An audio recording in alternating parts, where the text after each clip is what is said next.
Moin Moin, hallo und herzlich willkommen zu einem neuen Video hier auf meinem Kanal. Und heute gibt es ja eine Runde Shakes and Fidget. Nicht ganz, denn wir gucken uns heute ein neues Video an. Und zwar Shakes and Fidget bei Dreisat. Mir ist so ein bisschen der Gedanke gekommen, weil ich hatte ja letztes Mal auf ein Video von mir reagiert, quasi was 6 Jahre alt ist von Shakes and Fidget, wie Shakes and Fidget vor 6 Jahren aussah. Und ja, das hat sehr positiven Anklang gefunden, also wirklich sehr, sehr positiven Anklang. Das hätte ich nicht gedacht, dass das so viele so eine nice Idee finden.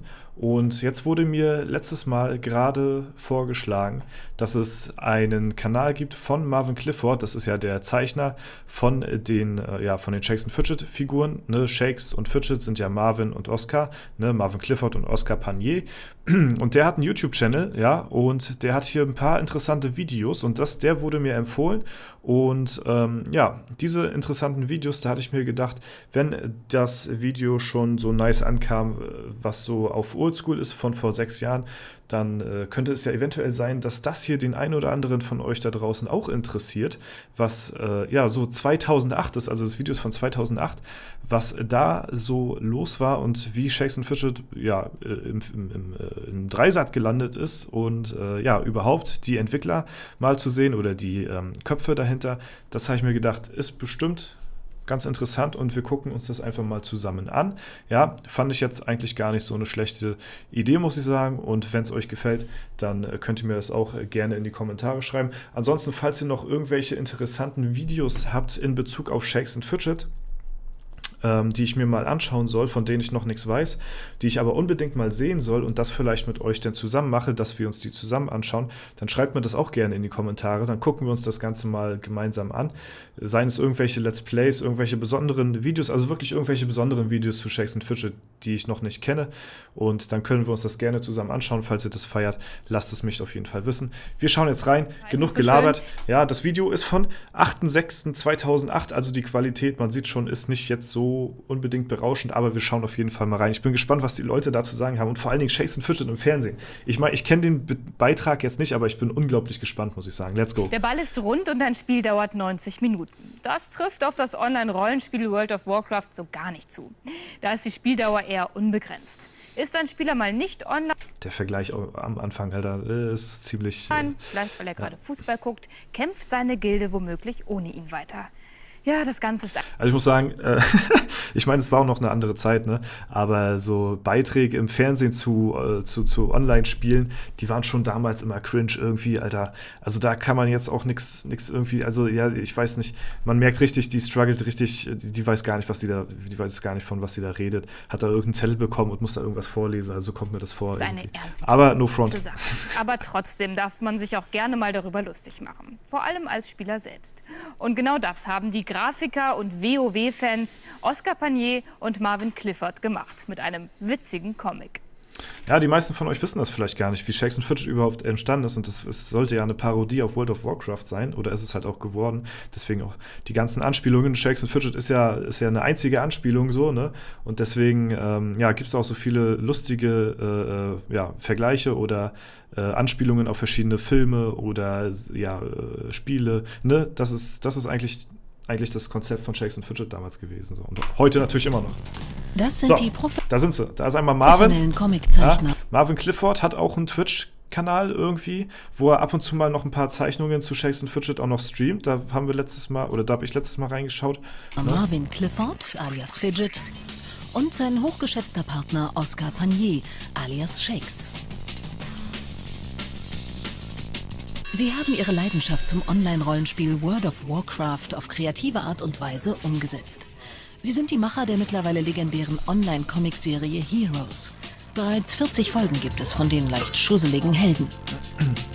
Shakes und Fidget sind übrigens alter Egos der Zeichner in WoW. Als Magier und Krieger erleben sie außergewöhnliche Abenteuer, nehmen aber gerne die World of Warcraft auf die Schippe. also das sind wirklich die Anfänge jetzt so von Shakes and Fidget, von dem Browser-Game, von dem, was wir jetzt kennen. Ne, die haben das ja, glaube ich, zuerst irgendwie als Comic oder so rausgebracht, ne? Und dann ist das ja irgendwann dann später zum Browser-Game geworden. Ja? Irgendwie so kam, also ich weiß es nicht ganz genau. Natürlich habe ich das da zu der Zeit noch nicht gespielt oder auch noch nicht gewusst, dass es das Spiel überhaupt gibt. Aber es ist sehr interessant mal zu sehen. Da sieht man die ersten Artworks so von Shakes and Fidget. Ne? Und wie gesagt, das Ganze als Comic quasi entstanden. Die Idee war, dass ich eben World of Warcraft-Spieler bin und daher irgendwie diese Welt kannte und mochte und dachte, da könnte man gut halt Geschichten drin erzählen und Figuren drin Abenteuer erleben lassen und eben auch die ganzen Spielmechaniken ein bisschen hinterleuchten und verarschen. Weil es ja doch in so einem Spiel ziemlich viele Unlogiken gibt, die der Spieler natürlich im Spiel gerne hinnimmt, aber wenn man so drüber nachdenkt, kommen noch ziemlich lustige Gedanken mal raus, die wir gerne in ziemlich lustige Bilder umsetzen. Alle Comics. Also ich muss mal sagen, ich finde es ziemlich cool mal.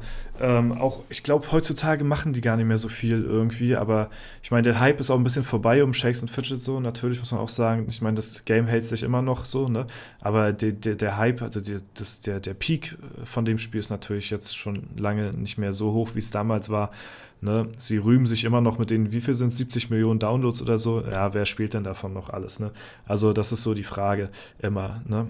Aber ich finde es cool, mal die Entwickler dahinter zu sehen und ja, weil man ja von denen so nicht mehr so viel hört, sag ich mal. Sie sind da immer noch aktiv so auf Social Media, das weiß ich verfolge die auch. Aber ich glaube, ja, wie gesagt, ich glaube, mit dem Spiel selbst haben sie gar nicht mehr so viel am Hut, muss ich sagen. Zeichnungen von Shakes and Fidget sind nach wie vor handgemacht.